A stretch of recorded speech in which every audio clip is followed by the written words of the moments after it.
I think it's a grand and glorious thing that Skyfall is coming out on the 50th anniversary of Dr. No, because it is a movie that is about who James Bond is in a modern world. And that, I think, is the secret of the success of the entire franchise. Barbara Broccoli and Michael Wilson and Cubby Broccoli have been very brave about letting him exist in his world. People say, if it ain't broke, don't fix it.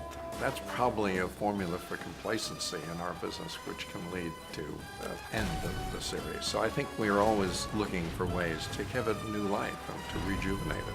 I sat down with Sam and we talked about Bond. We talked about Live and Let Die being our first Bond movie we saw in the cinema. We talked about the early movies. We talked about Goldfinger. And I felt an immediate connection to somebody who had exactly the same enthusiasm and respect for it that I did.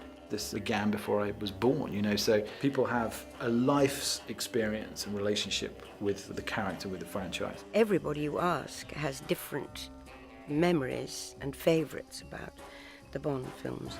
With each film you try to create something special. But they started with Dr. No, and they set the bar very high. There was a mixture of sex and violence, which I think at the time hit a nerve in audiences, i.e. that they liked it. But my mother disapproved of Bond to the extent that she had my father tear up a copy of The Man with the Golden Gun. 50 years is a long time for any series of films. I remember going to see the first one at the cinema. Who would have thought 50 years later they're still doing it? It's marvelous. First rule of show business, know your audience.